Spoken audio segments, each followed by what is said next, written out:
Terima kasih Bapa untuk saat indah dalam lawatan Tuhan malam hari ini. Dalam pujian dan sembah kami diberkati, kami juga dipersiapkan untuk menyambut Tuhan melalui pemberitaan firman, dan kini kami telah siap. Pujian penyembahan menjadikan hati kami tanah baik, tanah subur bagi benih yang akan ditabur, yakni firman Tuhan.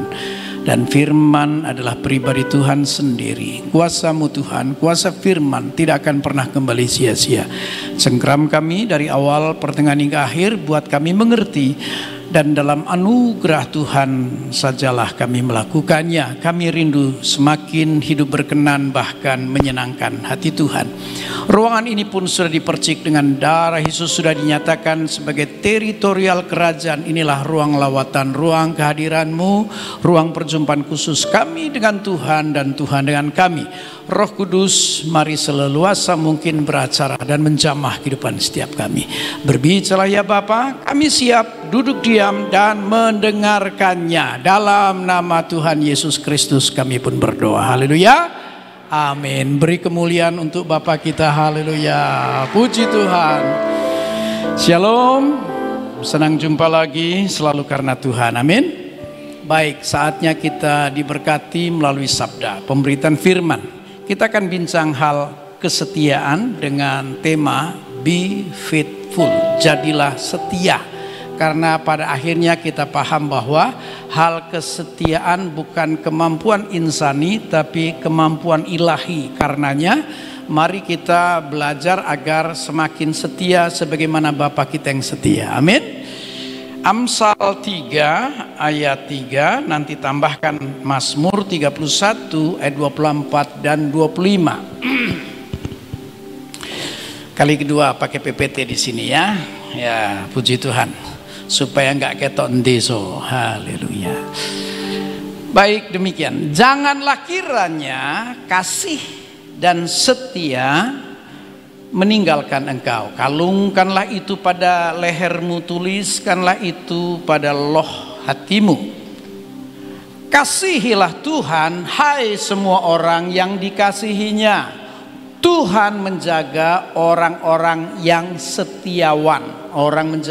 Tuhan menjaga orang-orang yang setiawan. Tetapi orang-orang yang berbuat congkak diganjarnya dengan tidak tanggung-tanggung. Kuatkanlah dan teguhkanlah hatimu, hai semua orang yang berharap kepada Tuhan. Nah, dari dua ayat ini kita akan menemukan panduan bagaimana kita menjadi setia, be faithful. Nah, saya coba bacakan 5 hal terlebih dahulu tentang bagaimana kita menghidupinya berdasar panduan 2 ayat. Ya, ada 5 hal di sini. Yang pertama, kalungkanlah itu pada lehermu. Yang kedua, tuliskanlah itu pada loh hatimu. Yang ketiga, kasihilah Tuhanmu. Yang keempat, kuatkanlah dan teguhkanlah hatimu.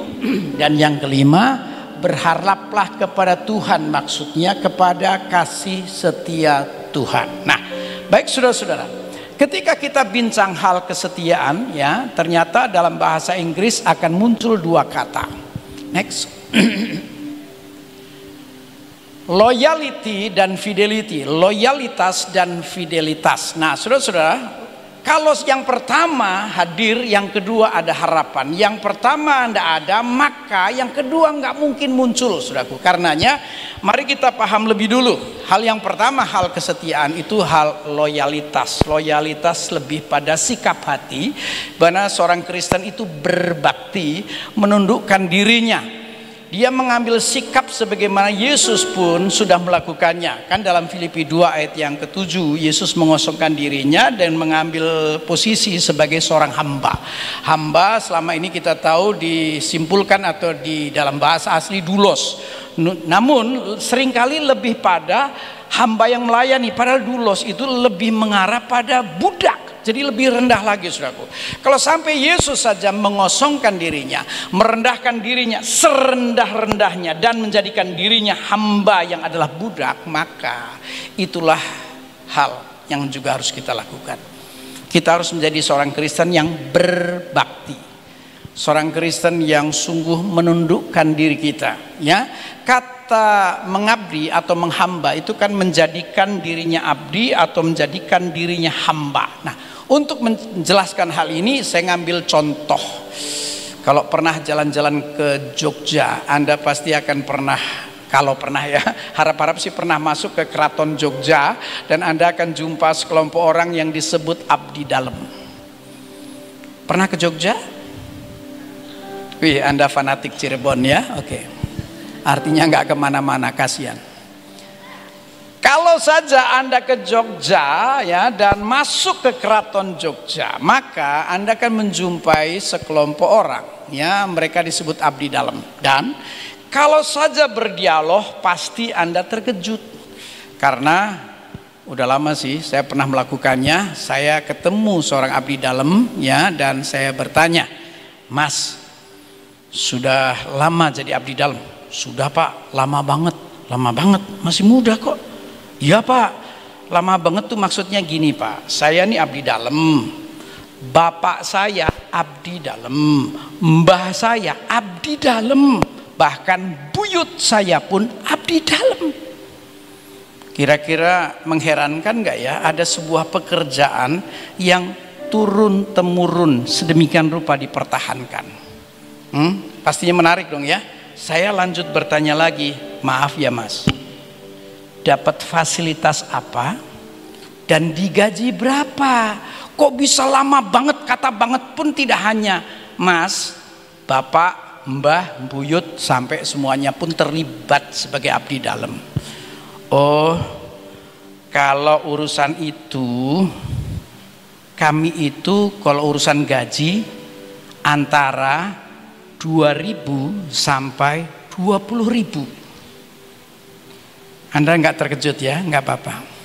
Anda menduga $2.000 kali ya. Maaf Mas, bercanda. Loh, Bapak tanya sudah saya jawab. Begini loh Mas, mosok 2.000. Lah kalau baru masuk memang 2.000. Tapi kalau dia kerja makin lama maksimalnya tuh 20.000. Itu benar. Benar, memang begitu. Saya karena dapat penegasan heran memang, tapi saya bertanya lagi, "Maaf ya, kok bisa sih turun temurun jadi abdi dalem?" Ini yang dia jelaskan. "Kami merasa sangat terhormat. Kami merasa mendapat kesempatan yang sangat berharga karena boleh melayani raja. Bukankah Yesus raja di atas segala raja? Dan dialah Bapa kita. Mana sikap berbaktinya? Mana? Halo? Memang sayangnya pemahaman berbakti hari-hari ini memudar. Kalau ingat masa dulu ya, saya tidak tahu generasi, kalau generasi saya sih memang jelas ya. Orang tua lama itu seringkali menasehatkan begini, "Anak-anak, nanti ketika engkau semakin tumbuh dewasa, apalagi berhasil, berbaktilah kepada orang tua." Sayangnya pemahaman berbakti hilang dari peredaran.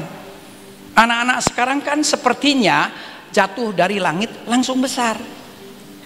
Dia nggak menyadari bahwa ketika dilahirkan si ibu, si mama berjuang antara hidup dan mati, nanti ditumbuh besarkan, didewasakan dengan perjuangan yang luar biasa. Kata berbakti itu ada hitungan apa ya, utang piutang, utang budi. Dimanapun orang tua tidak pernah berhutang, saya berani pastikan kepada anak-anak. Anak yang berhutang, betul tidak sih? Wih, anak modern kelihatannya ya. Tak sadarkah Anda bahwa sudah sepatutnya berbakti, balas budi? Jangankan jemaat ya kehilangan pemahaman, saya saja sempat kena koreksi hal berbakti ya. Saya pernah cerita rasanya ya, tahun bulan Juli 2020 ketika ganas-ganasnya corona, tanpa duga kami sekeluarga terpapar corona. Itu masa genting loh. Ingat ya, Maret, kalau nggak salah 2 Maret atau 3 Maret sah resmi dinyatakan masuk Indonesia. Kami kenanya Juli. itu sedang genting serem, asal baru berdiri di satu tempat, satu batuk, yang lain kabur. Zaman itu pokoknya cuma gitu, langsung lari ya. Apalagi dengar berita kami sekeluarga terpapar, dan istri saya hampir game. Jadi 2 tahun ini sebenarnya istri saya hampir game 2 kali, karena corona di bulan Juli dan karena operasi yang saya saksikan sebelumnya ya, dalam kondisi gula itu apa sih? Gula. Penyakit gula itu apa sih? Diabetes, dioperasi rak mari-mari, menyenyeh. Tapi aku bersyukur taman Tuhan jawaban. Haleluya. Tapi Anda orang Cirebon malah ya kelihatannya nggak melihat ada fasilitas yang hebat sehingga Anda tidak manfaatkan. Kami sejak itu komit, pokoknya tiap bulan kami ke taman Tuhan. Ya biasa, yang punya biasa sombong kok, biasa begitu. Ya, yang punya Anda kan orang Cirebon, Anda yang punya taman Tuhan. Itu luar biasa. Rasanya nikmat dalam lawatan. Amin. Manfaatkan ya. Nah, saudara-saudara, jadi ketika itu saya komplain sama Tuhan. Tuhan, saya ini merasa di atas rata-rata. Karena saya merasa di atas rata-rata, saya pun merasa bahwa saya punya hak istimewa untuk dibedakan. Seperti tertera dalam Mazmur 91, mau 1000 jatuh di kiri, puluhan ribu di kanan, aku enggak. Ada kalimat itu kan ya? Haleluya. Oke, yang iya ini jemaat lama. Yang enggak mau iya nih, jemaat yang baru dibaptis minggu lalu nih, jiwa baru. Saudara-saudara, dasarnya apa? Ya saya sebut sedikit aja supaya nggak kelihatan kesombongan rohani. Saya bilang, Tuhan, orang lain doa pagi paling jam 5, saya jam 4 seperempat lah, itu paling telat-telatnya tuh 4 seperempat ya. Kemudian misi nggak ada habisnya. Sekarang aja misi terakhir udah 568 ya. Saya bersyukur ada Pak Gideon sekarang juga pelaksana petugas misi ya, ujung tombak ini sampai ke segala penjuru ya. Angka misi udah 568 ya, betul. Nah, saudara-saudara, rasanya dan seterusnya lah ya. Nanti kalau direntet kayaknya kok sombong banget. Saya lakukan lebih dari yang lain. Jadi saya punya hak untuk dibedakan. Kenapa kami sekeluarga terpapar? Ya, dalam rintihan di kaki Tuhan, satu ketika Roh Kudus bilang, kamu militan bagus, melayani all out oke, tapi sikap berbaktimu hilang. Oh ya? Saya coba renung. Oh Tuhan, maafkan saya. Ternyata sikapku dalam hal berbakti kehilangan, sudah hilang, sudah memudar. Hamba Tuhan saja bisa terkecoh loh saudaraku. Anda rindu nggak sebagaimana Bapa yang setia, kita anaknya juga setia? Halo, amin. Hal yang pertama yang harus muncul adalah loyalitas. Ya, kita harus menjadi seorang yang berbakti, punya sikap mengabdi. Karena dengan cara itulah akan memunculkan yang kedua, fidelitas. Kita, nah itu saya gambarkan tuh. Kita akan menjadi seorang Kristen yang sangat berbakti kepada Tuhan. Ya, dalam ketaatan, ketepatan, dan ketelitian. Sebenarnya untuk keluarga besar Bahtera ini, 3 hal ini harusnya sudah paten. Ya, taat, tepat, teliti. Saya selalu ambil contoh istri saya nih ya. Istri saya kalau pas pelayanan bareng ini kan bareng nih. Kita berapa hari kali ini Mi? Berapa? Mami sebut berapa? Tadi bilang sama Mas siapa? Mas Kaleb 11 hari ya. Kita merambat nih dari sini. Besok layani pedesaan tapi sekitar Boyolali, merembet Pare, sekaligus ngajar di sekolah Alkitab pedesaan, terus Keraksaan dan seterusnya ya. Kalau kami pergi pelayanan, saya tanya dulu, ibu-ibu biasanya kalau suami istri pergi yang nyiapin koper siapa? Banyak ibu perkasa nih, kelihatannya bapak yang melakukannya. Banyak Wonder Woman ini. Ojo kalian, gagah. Nah, saudara-saudara, istri selalu siapin koper, berarti dia taat melaksanakan peran sebagai penolong. koper selalu disiapkan. Berarti dia melaksanakan dalam ketaatan. Yang kedua, saya berani bilang tepat. Kenapa? Selalu dihitung hari. 4 hari, 6 hari, berapa hari berkaitan dengan isi koper. Jangan sampai pelayanan belum selesai, kelampinin teh. Gitu. Nah, saudara-saudara, dia taat karena kopernya selalu disiapkan, dia tepat karena hitungannya sesuai. Tapi sayang satu ketika, nah ini kayak gini nih, saya ngambil baju batik, begitu tak pakai, benihnya copot. Memang taat dan tepat, sayang gak teliti. Sedangkan Tuhan, Roh Kudus dalam nama Yesus detail loh, dalam mendampingi kita. Sampai perkara kecil ia hadir di sana. Kalau saja engkau sadar sampai perkara kecil dan betapa aku ini berharga, pasti bisa meleleh air mata ketika menyanyikan siapakah aku ini Tuhan, jadi biji matamu. Segitu berharga, sedemikian pentingkah aku Tuhan, sampai hal yang kecil engkau ada di sini. Terima kasih. Penting. Kristen kenapa satu ketika membuang dirinya ke tong sampah? Gagal sadar dia berharga. Tong sampah, bawa dirinya ke dugem, ya, free sex, narkoba, itu saya anggap tong sampah. Karena kalau engkau sadar hidupmu berharga, pasti dijaga. Apa saja yang dianggap berharga, pasti dijaga. Cincin ini saya anggap berharga. Gak mungkin saya taruh di mana-mana. Halo?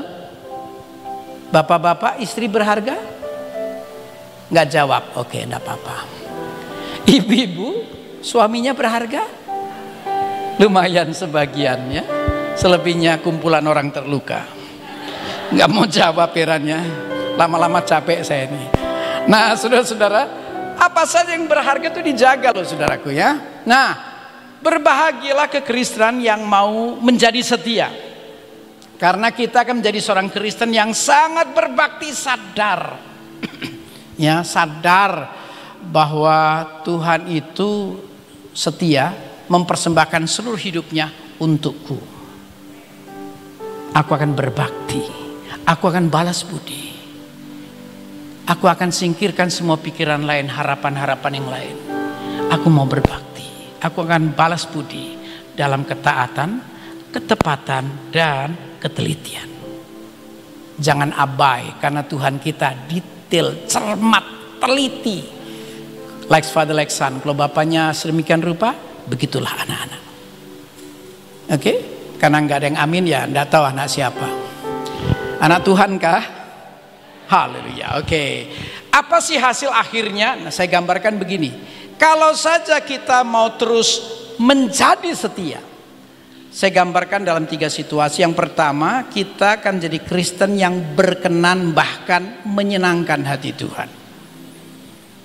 Kan klimaks kekristenan itu perkenanan, berkenan. Ranking kedua diizinkan, ranking ketiga dibiarkan. Kalau kita menghormati dan mengasihi Tuhan, pasti yang teratas yang kita dambakan, aku rindu mencapai sebuah kehidupan di mana aku berkenan, bahkan menyenangkan Tuhan. Halo?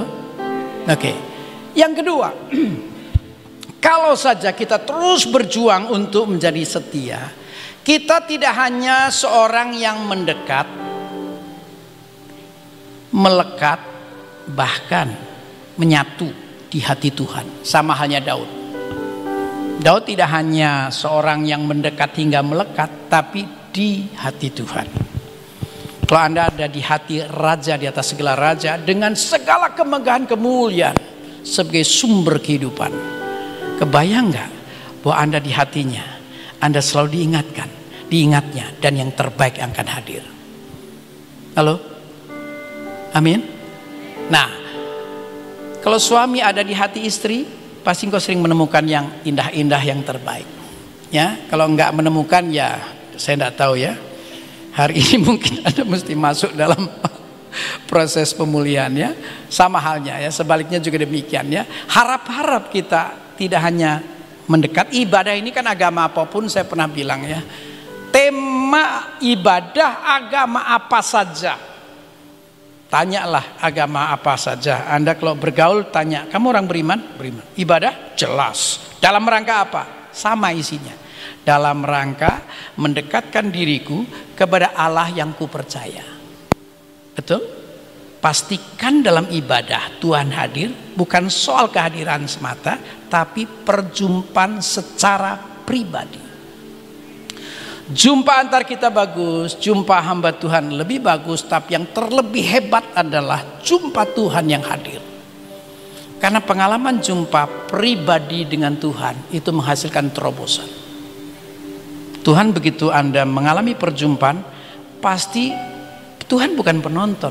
Tuhan akan memperkenalkan diri dan mendemonstrasikan kuasa. Amin.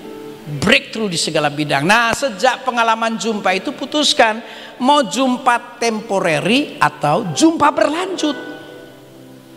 Ya, kalau engkau mendekat dan melekat, nah nanti mirip lagu sekolah minggu, Yesus pokok, kita carang. Yesus pokok, kita carang.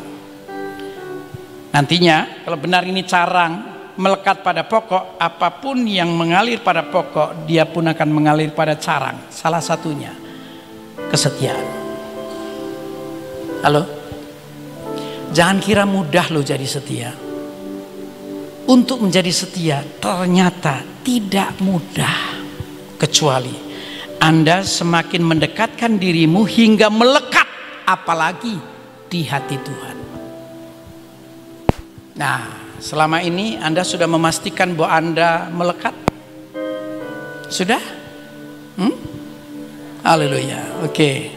Kelihatannya saya ngomong sendiri saya. Mari pastikan kita melekat kepadanya. Amin. Supaya ada kemampuan ilahi, ya, yang dinamakan kesetiaan.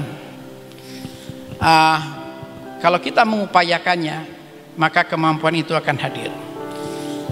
Izin saksi satu, walaupun sudah cerita, ya ada sekian peristiwa sih, saya juga kadang-kadang nggak bisa mengingat yang mana yang sudah saya ceritakan. Peristiwa Batam, peristiwa Surabaya, peristiwa Medan, peristiwa Jakarta, Makassar, dan seterusnya. Izin saksi, boleh? Boleh? Boleh nggak boleh? Saya tetap mau bersaksi. Tanya dulu deh, soalnya ada beberapa kota di mana saya mengalami peristiwa. Pernah saya saksi tentang Batam, ini yang paling serem soalnya. Peristiwa Batam, habis pelayanan terus terjadi ketukan pintu. Lupa ya. Nah, saya saksi aja, karena ini yang paling serem. Sudah pernah dengar nggak kesaksian peristiwa Batam? Belum, oke, bilang belum, sehingga saya mantap menceritakannya. Pelayanan biasa jam 7 sampai 9 diajak makan, sharingnya yang lama, sampai di hotel 11 lewat. Oke, sampai di hotel, saya masuk kamar, sikat gigi, ganti baju, sembayang, siap tidur. Menjelang tidur, pintu diketuk.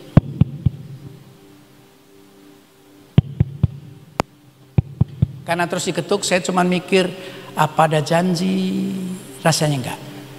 Karena dia terus ketuk, ya sudahlah, saya keluar, saya buka pintu. Ternyata muda belia, pakai baju plastik. Ngerti baju plastik? Transparan. Ini baju you can see everywhere you want to see. Sakar pun delok sing ndi ngono maksudnya. Ya ngantuk nih cerita nih. Apa ada urusan hotel sama saya, tak buka. Ternyata muda belia pakai baju plastik, dari ngantuk kaget kan. Hah? Bapak betul teman?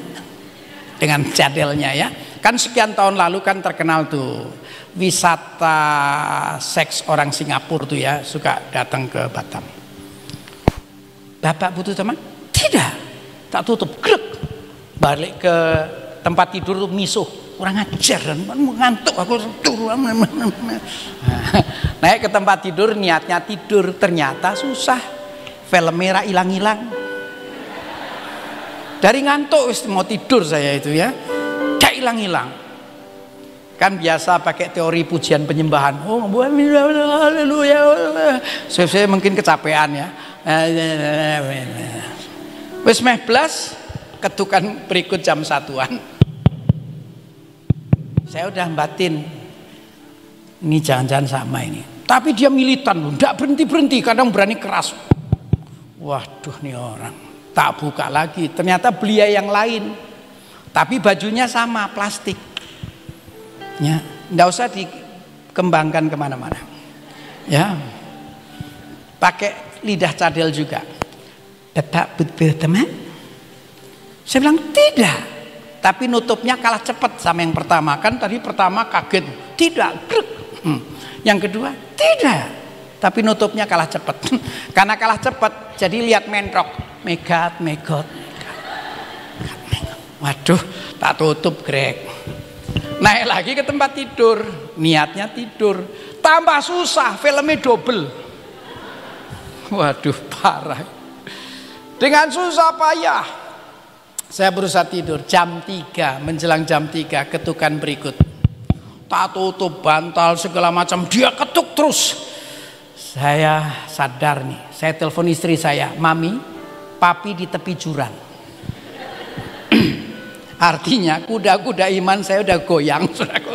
Biasa saya telepon, Mami, papi di tepi jurang. Saya jelaskan peristiwanya. Biasa dia doa peperangan. Nah, tak buka pintunya, tapi saya udah rancangan, udah punya rencana. Kali ini dia orang ketiga juga beda dengan lidah cadel. Bapak butuh teman? Mukanya lawang gede. Tadi kan cuman set, klik. Sini agak gini lama. Sekarang tak buka segede-gedenya. Ketika dia bilang bapak butuh teman, karena tak buka lawang besar, pintunya besar, dikiranya boleh, jadi kakinya sempat maju. Padahal sayanya sudah punya rancangan karena saya udah di tepi jurang. Dia belum selesai ngomong, sengaja lebar, saya tarik napas, saya teriak kencang. Tidak! Saya banting. Wah! Goyang itu pintu. Wah! Biar dia pulang cepat ke gerombolannya dan bilang nomor sekian edan. Saya lihat kakinya kena itu, tak buanting. Wah! Padahal saya sedang nolong diri saya. Iman saya udah mulai goyang. Tak buanting. Wah! Dari jam 3 sampai pagi, Anda kira saya tidur? Enggak. Saya udah membara, saya mondar-mandir dengan harapan petugas hotel datang atau security tanya ada apa Pak. Begitu buka harta maki-maki. Sampai pagi enggak ada yang datang. Jadi saya capek mondar-mandir. Besok pagi saya jalan di depan reception dengan harapan ditanya, tadi malam ada apa Pak? Enggak ditanya tuh. Peragawan mondar-mandir enggak ditanya ya. Wah ini dia ya. Sebenarnya tidak mudah. Sungguh tidak mudah. Tapi ketika kita berjuang untuk be faithful. Lihat nih. Kita akan menjadi Kristen yang mendekat, melekat. Bahkan ada harapan seperti Daud di hati Tuhan. Apapun yang mengalir pada pokok. Pertemuan pokok dan carang tidak ada filter. Ada kesetiaan yang datang darinya. Kemampuan setia yang dialirkan. Segenting apapun bisa lolos. Amin. Sebenarnya apa sih karena ada sekian peristiwa yang bikin bisa lolos adalah kesadaran sepasang mata yang selalu ada. Mata manusia tidak ada, tapi aku selalu sadar ada sepasang mata yang hadir dimanapun, kemanapun aku pergi. Amin. Sepasang mata itulah yang menyadarkanku untuk bertahan dan diberi anugerah untuk melewati. Ya, saya gambarkan yang ketiga. Kalau kita mau be faithful, maka muncul proses menyatunya kemanusiaan dengan keilahian. Saya sebut Immanuel. Immanuel kan diterjemahkan salah kaprah beserta. Padahal Immanuel itu manunggal. Diam di dalam. Kalau sampai kemanusiaan mengalami proses menyatu dengan keilahian, langkah manusia yang terbatas bisa tidak terbatas karena kehadirannya. Amin. Oke, 5 hal yang dimaksud tadi tolong dimunculkan sekarang. Ini cara menghidupi bagaimana kita bisa be faithful sampai kapanpun. Ya harap-harap sih dengan 5 hal ini berdasar panduan 2 ayat kita termotivasi. Sengaja saya bacakan di awal. Yang pertama, kalungkanlah pada lehermu. Ibu-ibu banyak yang pakai kalung di sini? Nah, ada ya. Biasanya ibu kalau pakai kalung dilepas terus ditaruh-taruh? Enggak, eman ya. Mau asli mau palsu pasti dipakai terus. Justru kalau sering dilepas orang curiga palsu. Gitu.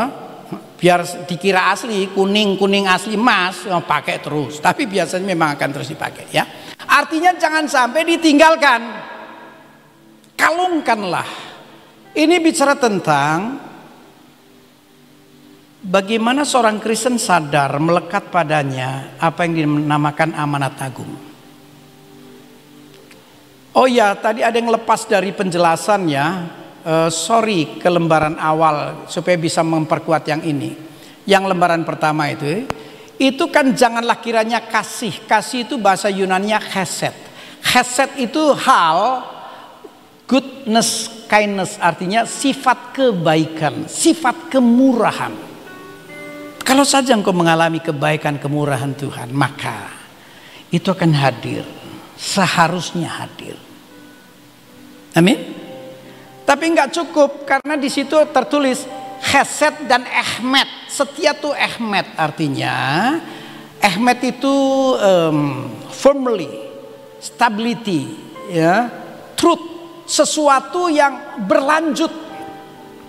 Ya, jangan sampai sifat kebaikan kemurahan itu hanya sesaat, diharapkan berlanjut, confirm, bisa dibuktikan, stabil, ya.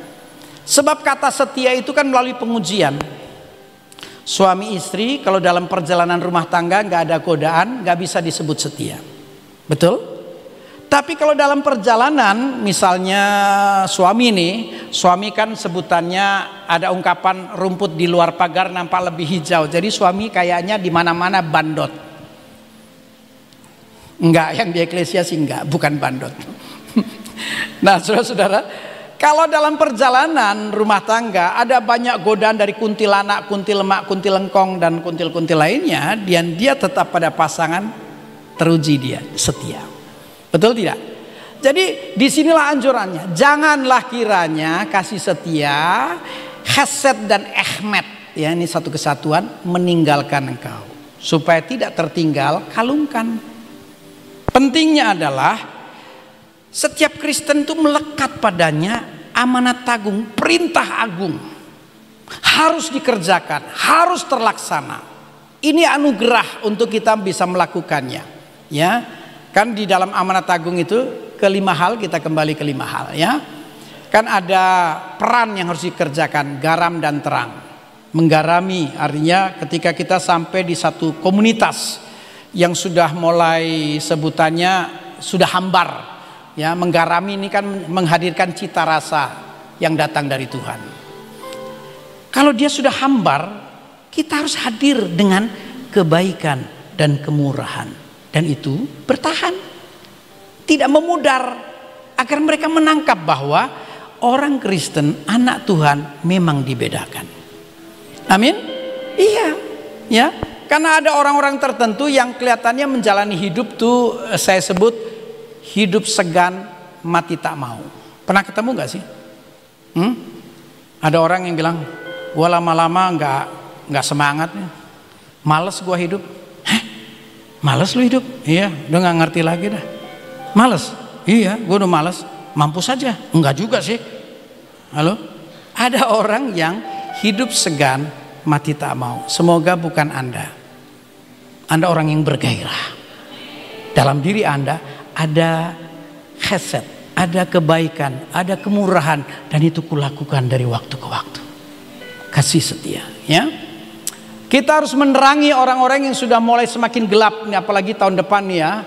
Dari RI1 bilang 23 ada tahun gelap, rohaniawan bilang memang itu tahun yang penuh dengan pergumulan, badai dan seterusnya. Pakar politik ekonomi ternyata katanya 23 akan terjadi badai yang hebat, kegelapan yang luar biasa.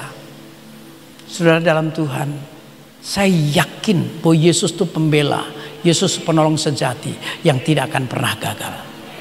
Loh, terbukti kok saya menjalani 2 tahun corona tanpa aktivitas, tanpa income sekalipun. Ternyata kami menikmatinya dan tetap melaksanakan tugas. Tetap melaksanakan tugas pedalaman, pedesaan. Tetap dilaksanakan. Anugerah bukan? Amin. Tetap malah yang lebih bisa dibanggakan, kami dari 12 bulan, 11 bulan kami tingkah lakunya kayak juragan. Kayak juragan. Artinya dari 12 bulan karena nggak ada yang dikerjakan, sembari ke pedesaan, kami juga mampir ke Bali. Dari 12 bulan 11 ke Bali, 11 kali ke Bali. Di zaman hotel nggak ada tamunya, seringkali kita ke hotel cuman kami berdua, juragan.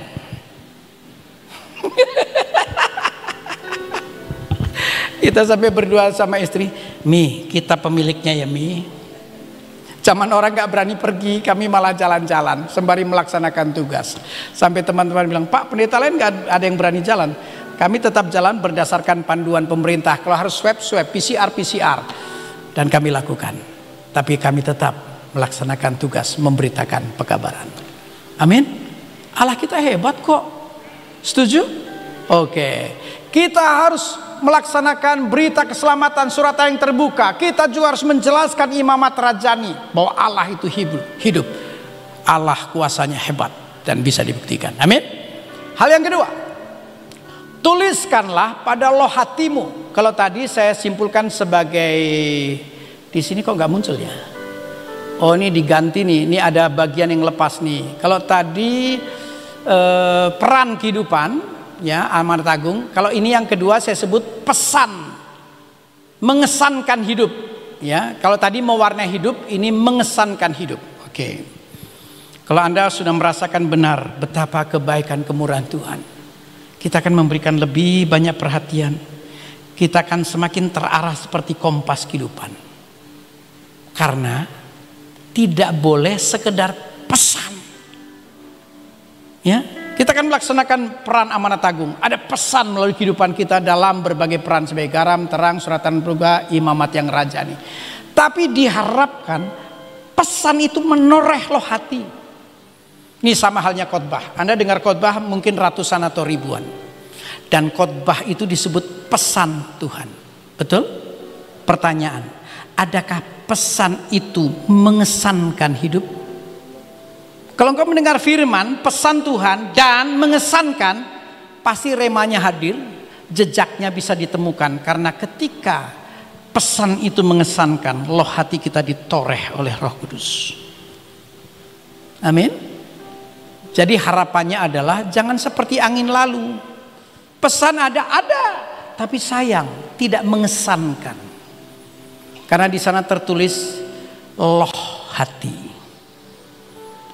Kalau pesan itu mengesankan, ada banyak yang diberkati. Oke? Dan yang ketiga, kasihlah Tuhan. Melandasi hidup. Mewarnai hidup. Mengesankan hidup. Melandasi hidup. Kalau semua dikerjakan dengan penuh kasih, hanya kemaksimalan yang akan dihadirkan. Apa saja. Bukankah firman berkata, lakukan segala sesuatu seperti yang kau lakukan untuk Tuhan. Setuju? Kalau semua berlandaskan kasih, yang terbaik yang akan kita berikan. Yang keempat, berdasarkan Mazmur tadi, kuatkanlah dan teguhkanlah hatimu. Kuatkan itu bersifat intern, teguhkan itu bersifat ekstern. Artinya ada badai yang hadir yang harus kita taklukkan. Siapa yang bisa bertahan? Hanya yang terus menguatkan dirinya. Dia akan tough, dia akan teguh menghadapi badai. Sama halnya olahragawan. Olahragawan mungkin dia juara Karang Taruna.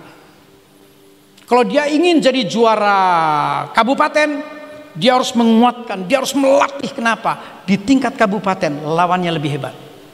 Kalau dia udah kelas kabupaten, dia mau kelas provinsi, dia harus semakin latihan, dia harus semakin menguatkan diri. Kenapa? Lawan di kelas provinsi lebih dahsyat. Betul tak? Sudah juara provinsi, mau nasional. Wow, kalau kamu naik ke nasional, itu semua lawan juara provinsi. Kamu harus semakin menguatkan diri. Sebab lawanmu akan semakin hebat dan harus kamu taklukkan. Sudah juara nasional, mau internasional, wih, kamu harus berjuang lebih lagi, harus menguatkan dirimu. Ya, seperti tadi kan sempat disinggung sesaat. Ada badai di tahun depan yang dianggap kegelapan. Tapi percayalah, orang yang tetap setia, dia akan menemukan kesetiaan Tuhan di atas segalanya. Saya mau ingatkan begini, Tuhan itu tidak hanya maha dahsyat, maha agung, maha mulia, maha kuasa, maha setia. Ada yang saya khawatir, Kristen kok cemas, khawatir, takut. Jangan-jangan pemahaman tentang kemahasetiaan Tuhan menurun. Coba Anda kenal bahwa Allah itu maha setia sehingga tidak terpengaruh dengan ketidaksetiaan kita.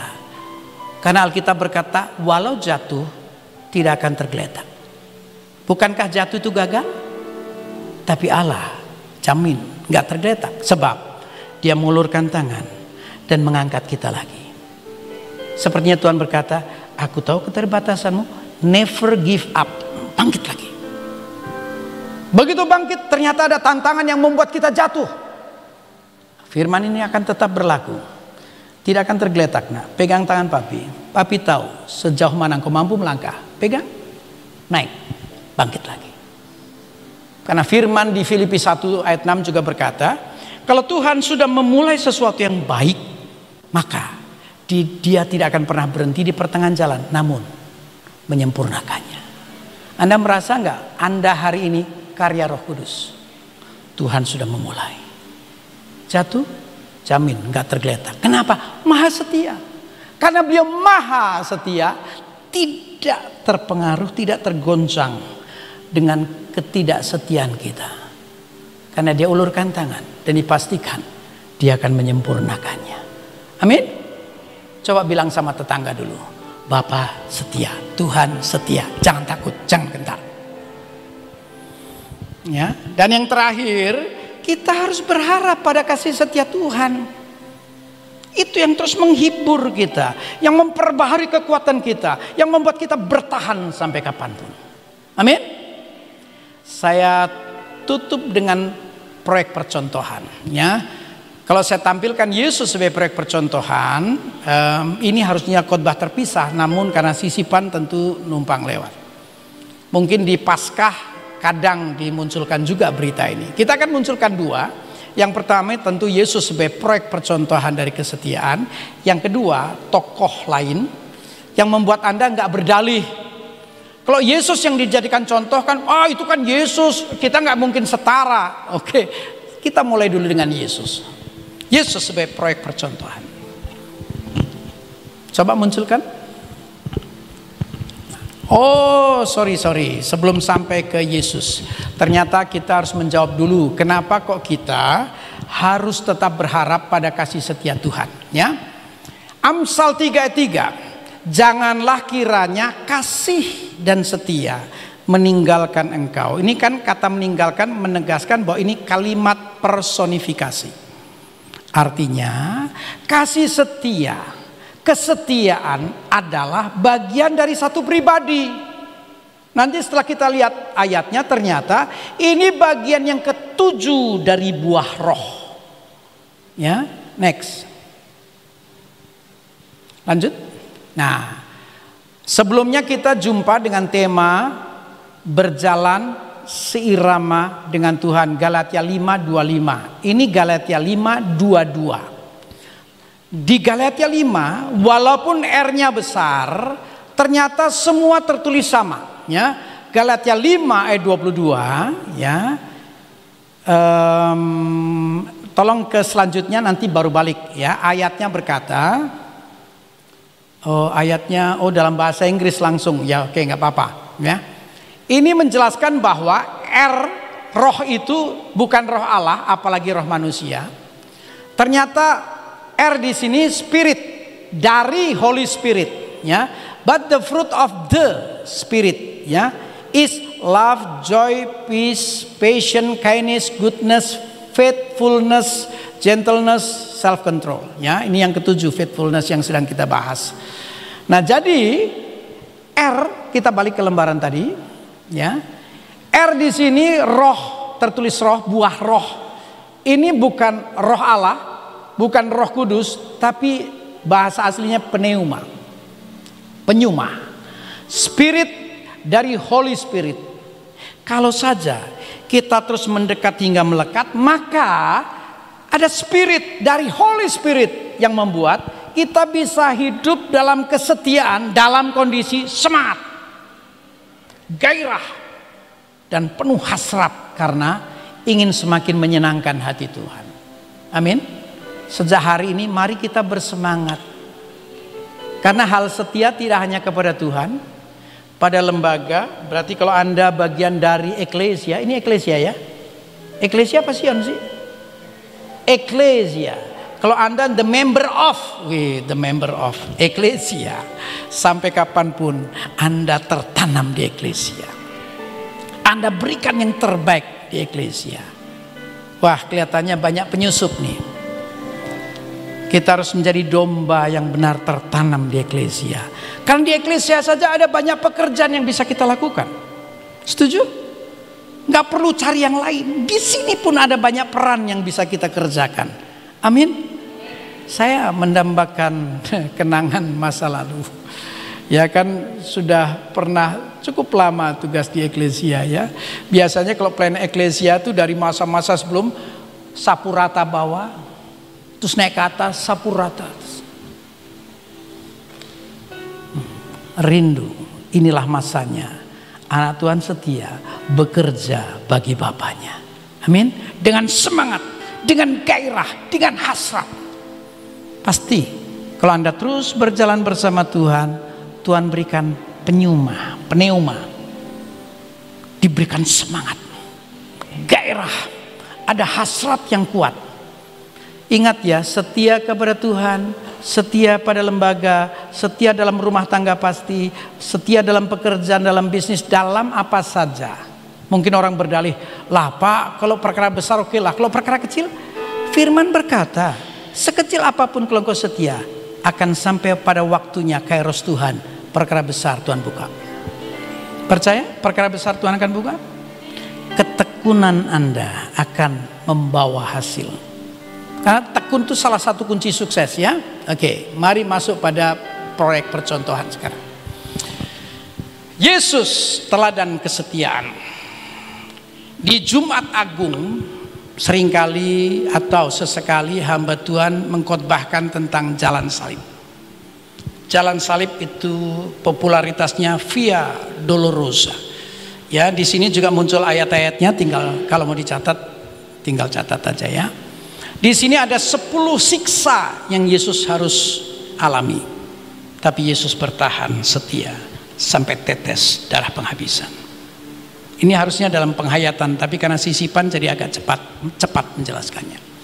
Berawal dengan peristiwa Taman Getsemani, di mana peluhnya tidak seperti saya, ini hanya peluh biasa.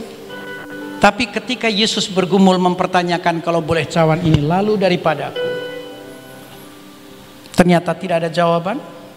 Dan diputuskan bukan kehendakku, kehendak Bapa. Dan Yesus laksanakan. Dia bergumul. Ini harus dijelaskan sebenarnya, tapi langsung saja pembuluh darah lembutnya pecah. Kalau pernah mendampingi orang yang pembuluh darah pecah, dua kemungkinan, pulang atau ya syukur tapi kecil sedikit ya, yang bisa pulih seperti semula ya. Sebagian bisa stroke. Oke. Yang kedua, ketika Yesus ditangkap, belum jelas kesalahannya, dia sudah dipukulin, dia sudah diludahin.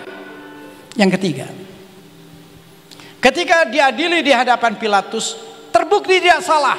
Tapi heran, sekelompok orang yang sudah mengalami banyak kebaikan Tuhan, ya, mereka tetap berteriak salibkan dia.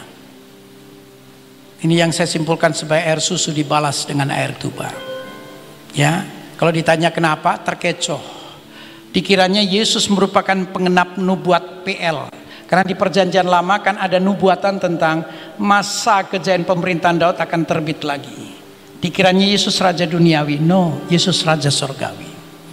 Ya, kekecewaan itu membuat mereka berteriak, salibkan dia. Yang keempat, nah ini dia, Yesus disesah sehingga bermandikan darah. Sesah itu munculnya di zaman kekaisaran Roma untuk budak yang paling tidak disukai. Asli penyesalan, semua pakaian harus dilepas, Andaikan berdiri harus buka kaki, bungkuk badan, buka tangan. Artinya tidak ada yang tertutup. Algojo di kiri kanan dengan cambuk tajam, dia akan silih berganti melecutkannya. Penyesahan itu mencari permukaan kulit yang belum berdarah. Kalau begini tertutup, begini tertutup. Sesah, semua pakaian lepas, berdiri buka kaki, bungkuk badan, kembangkan tangan, algojo akan keliling. Mana kulit yang belum berdarah? Cas, gantian kiri kanan. Cas. Itulah penyesahan, dan Yesus mengalaminya. Yang kelima, Matius 27, ketika Yesus dikenakan mahkota duri, tapi pakai sandiwara dulu. Tentara Romawi keliling, Yesus dipakaikan jubah ungu, dipakein mahkota tapi mentar ditaruh saja. Kemudian ada tongkat. Pasukan Romawi nyembah hanya sandiwara, terus ambil tongkatnya, dipukul di kepalanya. Pak! Semua masuk, duri-duri itu masuk di kepala. Yang keenam, dalam kondisi berdarah, Yesus memikul salib menuju ke puncak derita Golgota. Kalau pernah ikut Holy Land sudah banyak perbaikan. Kalau dimundurkan 2000 tahun yang lalu, ketika Yesus jatuh, maka batu-batu tajam akan menusuk kakinya, tangannya, badannya. Hingga satu ketika Yesus tidak berdaya, digantikan oleh Simon dari Kirene. Yang ketujuh, ketika tangan dan kaki Yesus dipaku, ya, direbahkan di kayu salib, kemudian tangan dan kaki dipaku.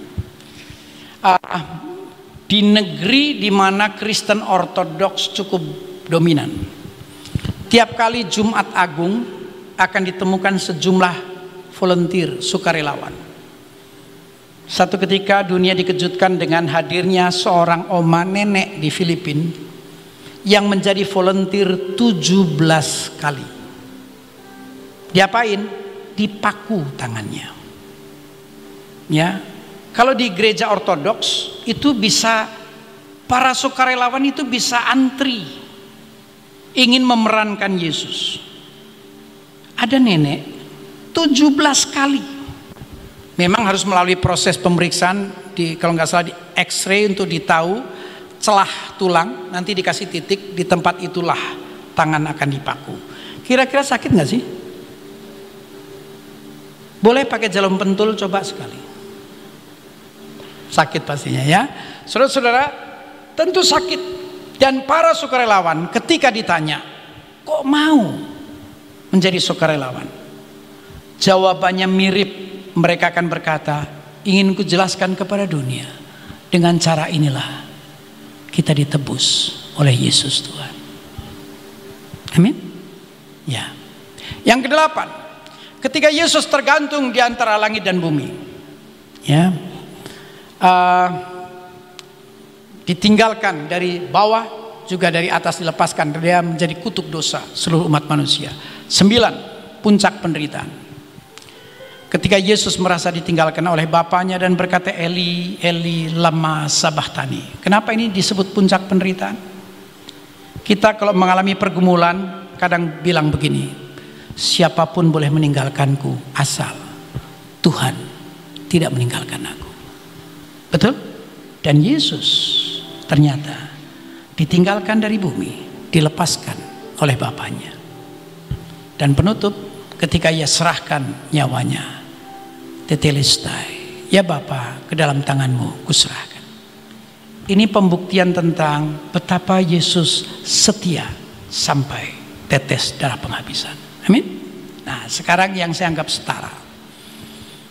Ini next, terjadinya di timur laut India, tepatnya di wilayah Assam, kurang lebih abad ke-19, 150 tahun yang lalu. Ini pernah populer tentu, keluarga Nokseng yang dimenangkan oleh misionari. Satu keluarga terima Yesus, hidup mereka berubah karena perubahan hidup yang bagus, kesaksian yang indah. Orang sekitarnya pun bertobat terima Yesus. Berita yang hebat ini sampai ke telinga kepala suku, dan kepala suku tentu marah dan memanggil Nok-sheng beserta keluarga untuk datang dan mengalami ancaman, batalkan imanmu, kalau sampai tidak kau batalkan akan jadi korban. Penolakan pertama, 2 anak ditombak dan matilah. Penolakan yang kedua, istri ditombak dan matilah. Dan penolakan yang ketiga, Nok-sheng pun mati. Dalam proses penyiksaan ini, ancaman ini, muncul sejumlah kalimat yang nantinya menghadirkan sebuah lagu yang sangat terkenal. I have decided to follow Jesus. Pernah ingat lagunya? Mengikut Yesus keputusanku. Ini saya munculkan lagunya, Inggris dan Indonesia. Ketika diminta untuk cabut, mengingkari iman, dia jawab, I have decided to follow Jesus. Dan 2 anak jadi korban. Sekarang istri, kalau kamu tidak segera batalkan, kamu akan hidup sendiri. Dan dia jawab, tetap ku ikut walau sendiri, aku tidak akan ingkar. Dan benar, istrinya pun ditombak. Dan terakhir, selamatkan nyawamu sekarang. Dia jawab, salib di depan memanggilku, dunia sudah kutinggalkan di belakangku. Dan gugurlah Nok-sheng. Betapa setia keluarga ini, betul? Anda tahu, waktu terus berjalan, kepala suku terheran-heran. Kenapa ya? Nok-sheng, istri, 2 anak menyerahkan nyawa untuk seseorang yang hidup 2000 tahun lalu di belahan dunia yang lain. Bukankah Yesus namanya? Betul? Kok bisa ada orang yang punya iman setangguh ini? Muncul niat di hati, aku juga ingin punya iman. Aku ingin punya kekuatan iman seperti ini. Singkat cerita, kepala suku bertobat, satu kampung pun bertobat, dan dalam perkembangannya memicu misionari di segala penjuru. Itulah masa di mana anak muda tampil sebagai misionari. Misalnya diutus ke Kalimantan pedalaman. Ini saya tahun ke-38 ya, di ladang Tuhan. Zaman itu saya ingat, hutan Kalimantan masih perawan. Apalagi Irian, kan saya juga beberapa kali ke Irian. Misionari dikirim ke pedalaman, hilang tanpa berita. Misionari kedua sudah siap, utus aku. Loh, temanmu gak ada berita? Utus. Begitu dikirim misionari kedua, tidak ada berita. Yang ketiga sudah siap dan tidak sabar, segera berangkatkan aku. Kenapa bisa? Karena ada anak Tuhan yang setia. Amin. Ayat penutup untuk memperlengkapi kita, Matius 16 ayat 24-25, Yesus mengatakan begini. Lalu Yesus berkata kepada murid-muridnya, setiap orang yang mau mengikut aku, ia harus apa? Harus apa? Menyangkal dirinya, memikul salibnya, dan mengikut aku. 25 enggak ditampilkan. Ini 25 kalau dimunculkan, barang siapa takut kehilangan nyawanya, dia akan kehilangan nyawanya. Barang siapa berani kehilangan nyawanya untuk aku, dia akan mendapatkannya. Saya mengalami konfirmasi dari ayat ini. Nah, ini dia. Karena barang siapa mau menyelamatkan nyawanya, ia akan kehilangan nyawanya. Tetapi barang siapa kehilangan nyawanya karena aku, ia akan memperolehnya. Saya ingat ketika saya diculik 4 orang Bugis, sudah ditutup terpal karena sudah dianggap sekarat. Di bawah terpal itulah Roh Kudus mengingatkan saya, kamu pernah bertanya tentang para martir Korea? Karena saya bacakan buku tentang martir Korea dari sekolah minggu sampai nenek-nenek. Diancam cara apapun, tetap pertahankan iman.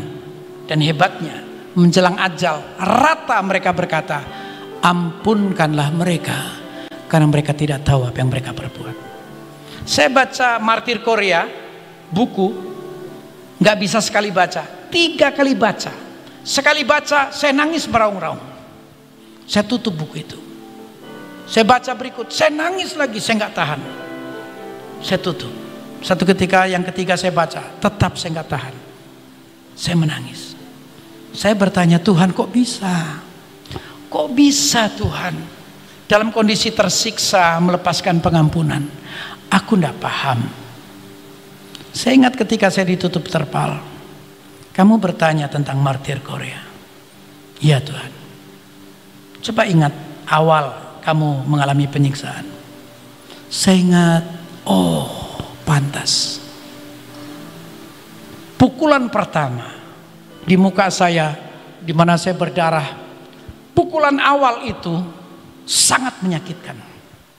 Tapi selebihnya, sepertinya saya diberi imunitas kekebalan. Ingat gak proses operasi dalam rumah sakit? Dokter pertama yang bekerja bukankah anestesi? Betul? Ya misalnya saya cabut gigi deh. Kan yang sakit suntikan awal. Pernah cabut gigi? Enggak ya, sampai rontok tuh gigi, enggak pernah ke dokter.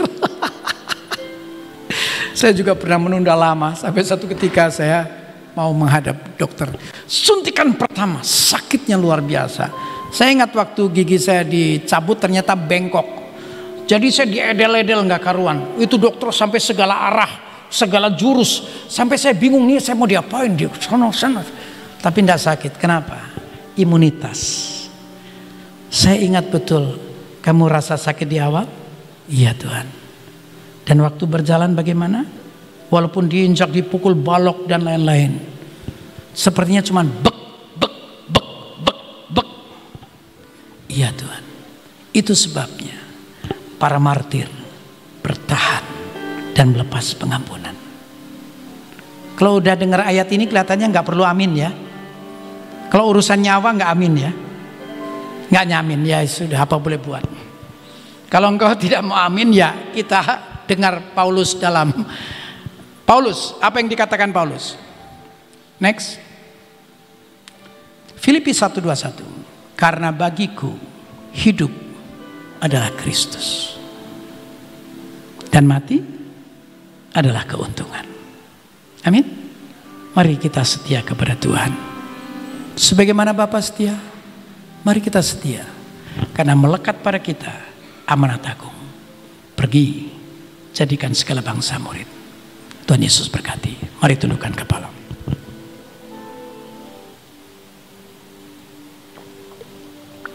Tundukkan kepala.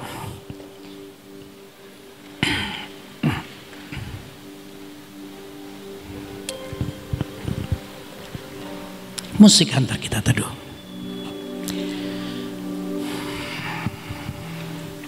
Berbahagialah kekristenan.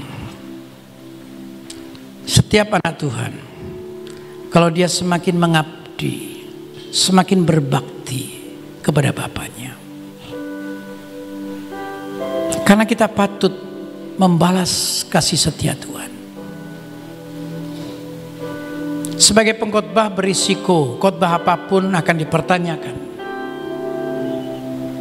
Tapi aku bersyukur bahwa dalam segala situasi, walaupun kegiatan intern pun tidak muncul, tapi tetap kegiatan misi kami laksanakan.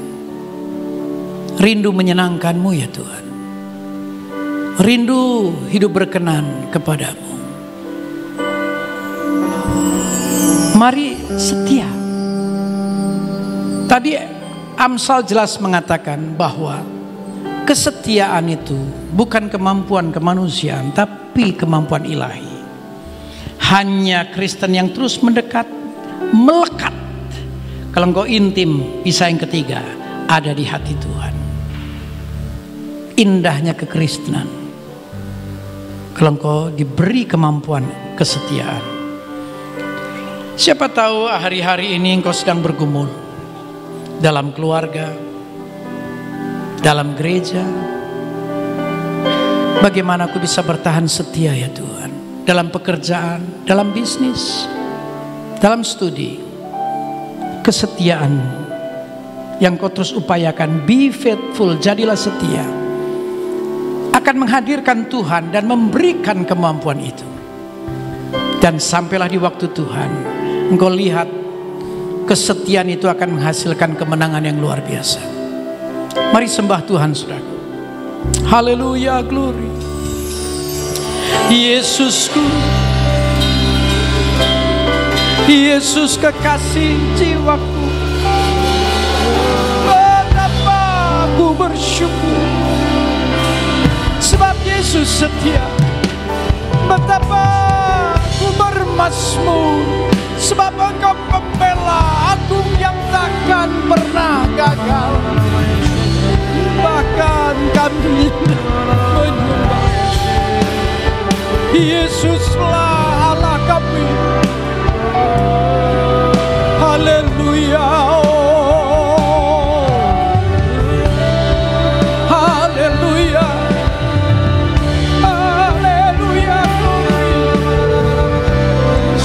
Selamanya rindukan kemampuan ilahi. Ini bagian yang ketujuh dari buah roh. Pastikan kau mendapatkan penyuma Spirit dari Holy Spirit. Haleluya. Oh, wala hasikan namaku. Haleluya, haleluya, haleluya.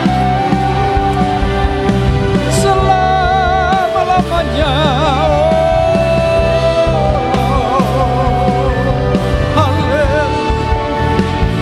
Rindu lawatanmu Tuhan, rindu pengurapan baru, rindu kau beri kami Spirit-Mu ya Tuhan. Haleluya, jadilah setia, jadilah setia. Mari kita mengabdi, mari kita menghamba, menjadikan diri kita hamba. Haleluya Lord. Melakukannya dalam ketaatan, rindu melakukannya dalam ketepatan dan ketelitian. Oh Lord, hinnalah sikana makwade. Oh Lord, siapakah aku ini Tuhan? Engkau sedemikian sampai perkara kecil pun kau hadir. Padahal aku yang berhutang budi, padahal aku yang harus berbakti kepadamu, membalas segala kebaikan, kemurahan dan kasih setia. Semestinya aku semakin taat, tepat dan teliti, tidak cenderung abai, berusaha melakukan segalanya sebaik-baiknya. Rindu berkenan dan menyenangkan Tuhan. Haleluya. Kalau engkau hidup, hiduplah bagi Tuhan. Kalau memang harus dipanggil, itu kesempatan berharga untuk kembali pulang. Karena kita masih eksis, masih ada. Mari kita berusaha setia. Setia. Kepada Tuhan kita setia. Apalagi tahun depan adalah tahun badai, entah ekonomi, entah alam semesta. Semoga tidak juga dalam keadaan politik negeri ini. Apapun beritanya, setiap umat yang setia, kau akan lihat kesetiaan Tuhan. Seterbatas apapun, sejatuh apapun, tidak akan tergeletak. Sebab Tuhan mengulurkan tangan dan mengangkatmu, bahkan menyempurnakannya. Haleluya. Mari angkat tangan sembari berkata, aku rindu Tuhan, rindu. Rindu kemampuan ilahi, rindu menjadi setia sebagaimana Engkau setia. Haleluya. Oh Lord. Haleluya. Hena hama hasyana makwa, hena hasyana makara sundi. Haleluya, selama-lama-lamanya ya Yesusku. Sepanjang masa hidup kami, oh Lord. Haleluya, haleluya, haleluya, haleluya, haleluya. Curahkan pengurapan baru malam ini. Isi bencana hidup kami ya Tuhan. Kalau kami sempat terluka, kalau kami sempat menjauh dan tidak setia, mari ulurkan tangan-Mu ya Tuhan. Segarkan jiwa kami, roh kami. Kami rindu menerima penyuma. Bersemangat, bergairah untuk menyenangkan-Mu. Haleluya, glory. Oh, haleluya selamanya. Haleluya sepanjang masa. Jamaah Tuhan, agar setiap pribadi umat-Mu adalah umat yang setia. Setia kepada-Mu, setia dalam pekerjaan-Mu, setia dalam berumah tangga, setia melakukan pekerjaan usaha studi, setia. Karena kesetiaan-Mu menyempurnakan kami. Haleluya. Haleluya.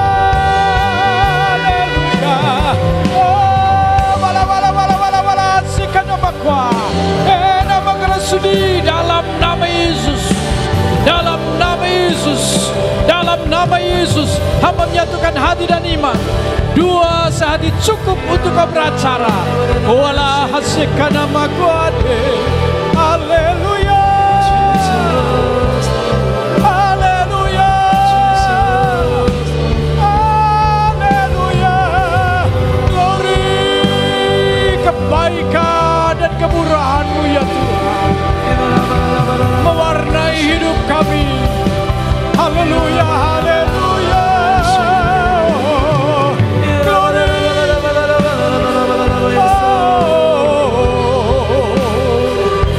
Nama kuasa, nama kerasundi. Beri kemampuan ilahi untuk menjadi setia ya Tuhan. Buah roh ini sungguh hadir dalam kehidupan kami. Keluarga yang dilawat oleh Tuhan, keluarga dengan suasana sorga, pekerjaan dalam pembelaan dan kemenangan daripada-Mu. Haleluya, glory, selama-lamanya. Oh Lord. Mika hasyana makode, hisyana makarasundi. Terpujilah Engkau Bapa. Terima kasih. Sempurnakan kehadiran-Mu, meteraikan sabda-Mu. Terima kasih Tuhan. Dalam nama Tuhan Yesus Kristus kami pun berdoa. Setiap kita katakan amin. Beri kemuliaan.